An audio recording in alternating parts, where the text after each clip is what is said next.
हमें चर्च का सीन दिखा जाता है जहाँ पे कोई कहता है क्या तुमने सुना, पीटर वो नॉन बिलीवर, वो जो ग्रीन रूफ के घर में रहता था, वो तो पोप से 1 मिनट बात करने के बाद ही बहुत ज्यादा डिवोट हो गया है। अब तो वो सबसे कह रहा है गॉड पे बिलीव करो। लेकिन मैंने सुना है कि पोप बहुत ही ज्यादा पावरफुल हैं और कितना अच्छा होगा ना कि वो और मिराकल्स दिखाएं। आई विश वो मेरे बेटे की टांग ठीक कर दें। लेकिन तभी वहां पर कुछ प्रीस्ट होली वाटर बांट रहे थे। वो कहते हैं कि पोप ने खुद ब्लेस किया है और सब लोग कहते हैं प्लीज लाइन में लग जाएं कि करके लें। तो तब ऊपर पोप खड़ा उन सबको देख रहा था, लेकिन वो जरा बराबर भी खुश नहीं लग रहा था। और तब पोप को याद आता है कि जब वो खुद हाई पोप बना था ना, तो उसके सीनियर ने उसे कहा था बुक ऑफ डॉक्ट्राइन ये तुम्हें मिल रही है। जब भी कोई पोप अपनी इस पोजीशन पे आता है तो उसे वर्ल्ड की नॉलेज मिलती है। इसमें तुम्हें पास्ट से लेकर फ्यूचर तक सब कुछ मिल जाएगा। लेकिन एक बात दिमाग में रखना, हम कभी भी रिकॉर्ड्स को चेंज नहीं कर सकते, हमें बस इनको फॉलो करना पड़ेगा। वो कहता है जी मैं ये बात दिमाग में रखूंगा, लेकिन वो दिल में सोचता है मैं पहले ही लोग की लाइफ और डेथ होली वाटर के जरिए कंट्रोल कर सकता हूँ।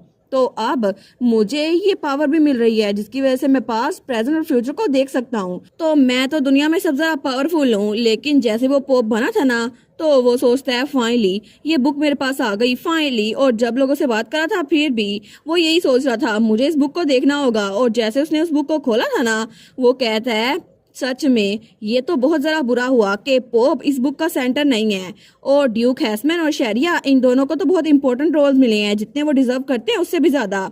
और तब उसने कहा था शहरिया तुम अपनी ड्यूक की बेटी का टाइटल छोड़ के गॉड की एम्ब्रेस में आ जाओ। उसने कहा जी फादर मैं ऐसे ही करूंगी। लेकिन वो सोचता है गुड अब बुक ऑफ डॉक्ट्राइन चेंज हो जाएगी। लेकिन वो दोबारा से उसी टाइम में चला गया था जब उसे वो बुक मिलनी थी।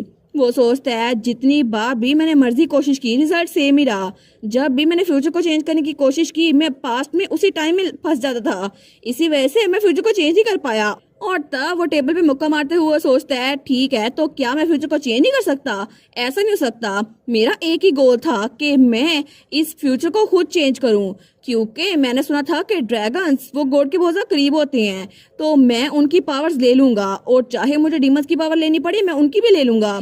लेकिन फ्यूचर जो सिर्फ एक बार सेट कर दिया गया वो कभी भी चेंज नहीं हुआ। तो तब वो बुक को देखते हुए सोचता है अच्छा तो ऐसा है। लेकिन जब उसने मेल्डिनिक के सामने वो बुक रखी थी तो बुक के अल्फाज चेंज हो गए थे।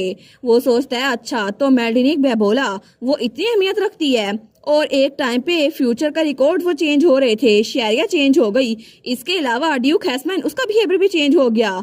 वो सोचता है इसका मतलब है ये सारा फ्यूचर उस लड़की के इर्द गिर्द घूम रहा है, मेल्डिनिक किनोया। और प्रेजेंट में जब हमारी हीरोइन उसने वो बुक को देखा था तो तब उसने इसीलिए हमारी मेल्डिनिक से अलग से मिलने को कहा था, क्योंकि हमारी मेल्डिनिक वो उस रिकॉर्ड को पढ़ सकती थी और उसके उस पेज को टच करते ही बुक के अल्फाज चेंज हो रहे थे। वो सोचता है मेल्डिनिक फ्यूचर को चेंज कर सकती है। और तभी उसका एक प्रीस्ट उसके सामने आया था। वो कहता है रेडिश हमारे प्लान्स जल्दी काम आने वाले हैं। तो वो कहता है लेकिन होली फादर मार्शस किरोया वो तो हमारे टेम्पल से भेजे हुए इन्विटेशन को इग्नोर कर रही हैं। तो पोप कहता है अच्छा फिर हमारे पास कोई चॉइस नहीं है कि वो खुद अपने पाँव पे चल के हमारे पास आए। और तब दूसरी तरफ हमें एक स्टॉल दिखा जाता है जहाँ पे बहुत सारी नई चीजें थी और वो था मेल की स्टेशनरी शॉप का पॉपअप शॉप जो नई ओपन हुई थी। और वहाँ पे बासिल भी उसके साथ था, उसका रिलेटिव। तो वहाँ एक बच्ची आती है, भी कहती है हेलो। हमारन कहती है हेली। तो हेली कहती है मैंने सुना कि आप एक पॉपअप शॉप ओपन कर रही हैं, तो अपने दोस्तों को भी ले आई हूँ।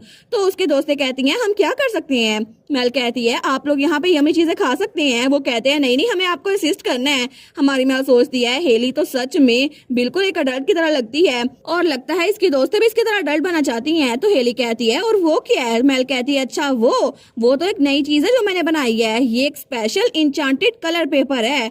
और हमारी मेल सोचती है ये आइडिया मुझे मेरिसा एक्सियोन और कैट से बात करके आया था। जब मैंने उनसे पूछा तुम्हें ओरिगामी का नहीं पता, उन्होंने कहा ओरिगामी लेकिन कोई पेपर को क्यों फोल्ड करेगा? तो तब वो हेली से कह रही थी ये एक अमेजिंग स्किल है जिसे ओरिगामी कहते हैं, क्या तुम देखना चाहोगी? तो तब हेली के बाकी दोस्त भी थे। वो कहते हैं हेली बाकी बच्चे भी आ रहे हैं और वहां से बाकी बच्चे भी आ रहे थे। वो कहते हैं लगता है क्लास खत्म हो गई है।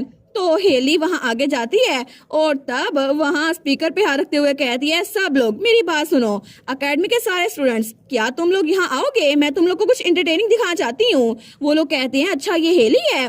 और तब उसने वो पेपर सामने किया था। वो कहती है हमारे पास बहुत सारे स्पेशल टाइप के कलर पेपर हैं। सारे कहते हैं कलर पेपर, लेकिन इससे क्या होगा, मुझे कुछ स्पेशल नजर नहीं आ रहा। हेली कहती है इसे ओरिगामी कहते हैं और इससे पेपर की वर्थ पता चल जाएगी और इसकी वजह से स्किल का नाम ओरिगामी है और इससे हम पूरी दुनिया भी पता कर सकते हैं। तो मैं सोचती है क्या ये क्या बोल रही है, लेकिन वो बच्चे कहते हैं सच्ची। वो तो बड़े एक्साइटेड हो गए थे। तो मैं सोचती है लगता है उसकी स्पीच एक्सपेक्टेशन से भी ज्यादा इफेक्टिव थी। वो सोचती है ठीक है अब मैं कुछ नहीं कर सकती, ये काम कर गया।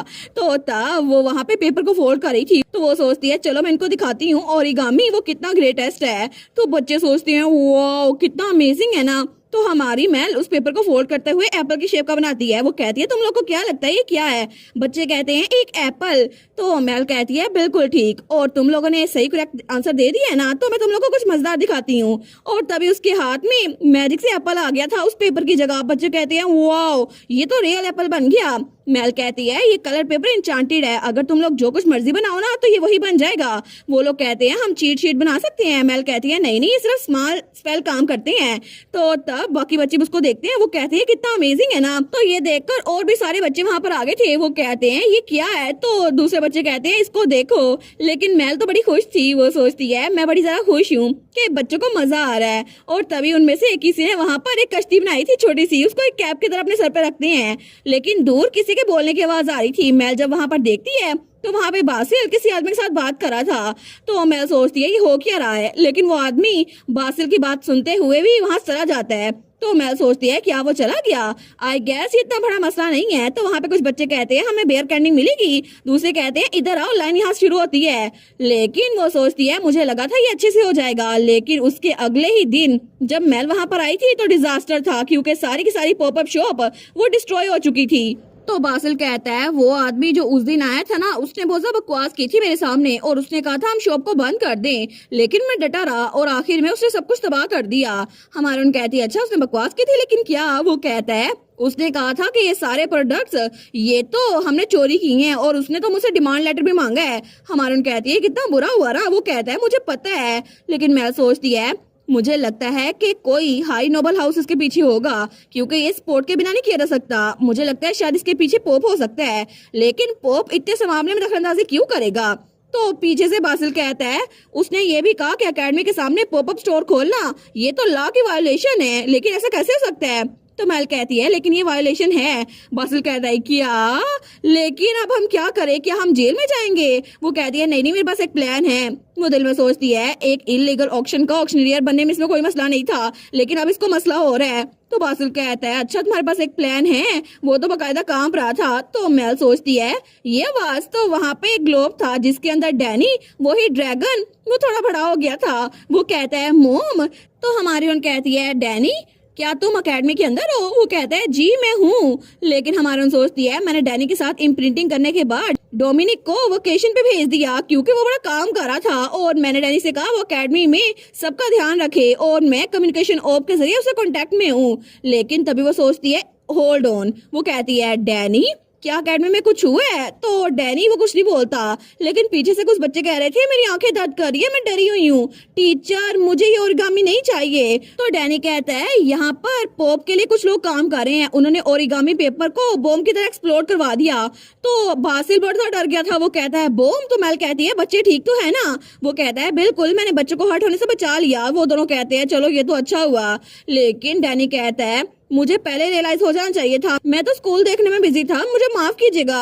वो कहती है इट्स ऑल राइट, तुम्हारी गलती नहीं है डैडी। वो कहता है क्या आप मुझसे डिसअपॉइंटेड है मोम। हमारी हीरोइन कहती है नहीं बिल्कुल भी नहीं, ये ठीक है, सब लोग सेफ है तुम्हारी वजह से डैनी। वो सोचती है स्टेशनरी शॉप की रेपुटेशन ये तो बहुत खतरे में है, लेकिन फिर भी मुझे लगा नहीं था कि वो लोग बच्चों को यूज करेंगे। आखिर बच्चों का इस सब में क्या कसूर हो सकता है। और तब जिसका उसको डर था वही हुआ। कुछ दिनों बाद ये खबर न्यूज़पेपर में छप गई थी। हर कहीं ये खबर छप गई थी कि हमारी हीरोइन की स्टेशनरी शॉप पे डिफॉल्ट प्रोडक्ट मिलते हैं, और जो लोग हमारी मेल्डिनिक को पहले अच्छा समझते थे वो भी उसको बुरा कहने लग गए थे। वो लोग कहते हैं सर डोमिनिक के पास पोर जजमेंट है जो उन्होंने इस लड़की के साथ कॉन्ट्रैक्ट बना लिया। लेकिन मैं सोचती है फिर भी कुछ लोग तो मेरी साइड पर है ना। आई गेस ये लोग जो मेरे साथ हैं यही मैटर करते हैं। तो तभी वहां पे बासिल कहता है लेडी मेल्डिनिक क्या हम कुछ भी नहीं करेंगे। वो कहती है नहीं। तो वो कहता है लेकिन उन्होंने तो कहा है कि आप पैसों में अंधी हो गई हैं और आपकी वजह से बच्चे सफर कर रहे हैं। वो सोचती है मुझे लगा ही था ऐसे ही कुछ होगा, क्योंकि लोग आजकल मेरे बारे में यही सोच रहे हैं। लेकिन तभी दरवाजा खुलता है और वहां से डोमिनिक आता है। वो कहता है मेल क्या हुआ है, अभी मैं थोड़ी देर के लिए बाहर गया तो यहाँ पर हो क्या गया है? मैंने सुना कि बच्चों के पेरेंट्स ने तुम्हारे खिलाफ रिपोर्ट कर दी है। वो कहती है बिल्कुल उन्होंने की है, बहुत दिनों बाद मिले डोमिनिक। वो कहता है लेकिन ऐसे कैसे, तुम तो बच्चों को इतना प्यार करती हो, आखिर तुम ऐसा कैसे कर सकती हो? ये तो तुम्हारे खिलाफ सरासर कोई इल्जाम लगाया जा रहा है, तुम ऐसा कुछ नहीं कर सकती। वो कहती है लेकिन कोई प्रूफ नहीं है अभी तक। डोमिनिक कहता है ऐसा नहीं चलेगा, अगर ऐसा ही है तो मैं उनको खुद एग्जीक्यूट कर दूंगा। तो हमारी हीरोइन कहती है काम डाउन डोमिनिक, आराम से आके यहाँ बैठ जाओ। तो हमारी मेल सोचती है ये तो सच में 1000 साल होने के बावजूद भी इतना पेशेंट है कि असल में इसकी रियल एज 17 या 18 है, इसी वजह से फिर भी इसको सितारे में मजा आता है। तो डोमिनिक कहता है लेकिन तुम इतनी रिलैक्स क्यों हो, कहीं ऐसा तो नहीं? लेकिन तभी दरवाजा खुलता है और बटलर आता है। वो कहता है माई लेडी, हमें अकेडमी से लेटर ऑफ कंप्लेंट आया है कि वो सारे के सारे आइटम्स वापस दे रहे हैं। हमारे उन कहती है क्या? तो डोमिनिक चिल्ला कहता है लेकिन क्यों सारे के सारे? वो सोचती है मुझे लगा ही था ऐसा कुछ होगा, लेकिन अभी तक मुझसे चांसलर ने कांटेक्ट क्यों नहीं किया? तो वो कहती है हम उनके रिटर्न को बाद में डिसाइड कर लेंगे। तो बटलर कहता है मुझे माफ कीजिएगा लेकिन उन्होंने कहा है कि वो अभी रिटर्न करना चाहते हैं। हमारे उन सोचती है चांसलर ने अभी तक मुझे कोई लेटर नहीं लिखा, इसका मतलब है कि पोप सबसे पहले चांसलर के पीछे ही होगा। तो तब वो वहां पर उस लेटर को पढ़ रही थी। वो सोचती है मुझे लगता है कि चांसलर अब पोप का पपेट बन चुका है, क्योंकि उसने भी उसको होली वाटर पिला दिया होगा। वो कहती है मुझे लगता है कि अभी मुझे पैलेस में हाई नोबल हियरिंग के लिए बुलाया गया है, और इसके अलावा वो डोमिनिक के कान में कहती है मुझे एक लेटर भी मिला है। डोमिनिक कहता है क्या? जब उस लेटर को देखते हैं वहां लिखा था अगर तुम इस सिचुएशन से बचना चाहती हो तो मुझसे आके मिलो। तो डोमिनिक को तो बड़ा गुस्सा चढ़ा था, लेकिन मेल कहती है हमें सबसे पहले पैलेस जाना होगा, जाने की तैयारी कर लो। तो बटलर कहता है क्या सच में आप वहाँ जाएंगी? वो कहती है बिल्कुल, क्योंकि हेयरिंग का टाइम होने ही वाला है। लेकिन तब हमें पैलेस का सीन दिखा जाता है जहाँ पे बहुत सारे नोबल्स आ रहे थे, लेकिन वहाँ पर तो एक जनरल भी था। वो कहता है पता नहीं सिचुएशन इतनी भी इमरजेंसी वाली नहीं है, लेकिन ये लोग हमें ऐसे क्यों बुला रहे हैं? दूसरा कहता है ये इतना इम्पोर्टेंट है। तो वो कहता है यहाँ पे तो प्रीस्ट भी आ गई हैं, इम्पोर्टेंट, लेकिन मुझे लगता है इतना छोटा सा मैटर इतना इम्पोर्टेंट होगा। तो वो काले बालों वाला कहता है लेकिन मुझे लगता है कि इसमें बच्चे शामिल थे ना, इसी वजह से मामला इतना इम्पोर्टेंट हो गया है। दूसरा कहता है फिर भी एक छोटी सी हेयरिंग के लिए सारे के सारे हाई नोबल्स को बुलाना बहुत ज्यादा अजीब है। तो वो दूसरा कहता है छोटी सी चीज, यहाँ पर एम्पियर फैमिली भी शामिल है, वो भी इंजर्ड हो सकती थी। वो कहता है लेकिन ज्यादा जल्दी नहीं कर दी इन्होंने, मुझे लगता नहीं है कि पुलिस के बजाय इन्होंने सीधा मामला अदालत में ले आए हैं। तो वो कहता है हाँ मुझे भी ऐसा लगता है, लेकिन फिर भी। तो आगे जो प्रीस्ट बैठा था वो कहता है इसी वजह से क्योंकि लेडी मेल्डनी करप्शन के बाकी एरियाज में भी इन्वॉल्व है।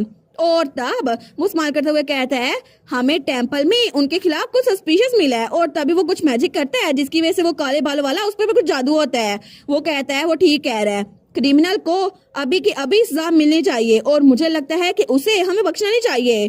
तो दूसरा जनरल वो भी सोचता है मुझे लगता है यहाँ पर इनके पास भी कोई रीजन नहीं है, आखिर ये ऐसा क्यों कह रहा है? ये तो बिल्कुल ऐसा है जैसे मार्शस किनोया को सजा मिलनी चाहिए, हर हार में मिलकर ही रहेगी।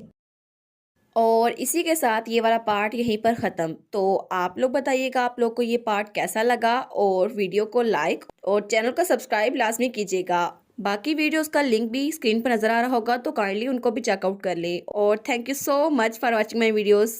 Stay safe, bye bye.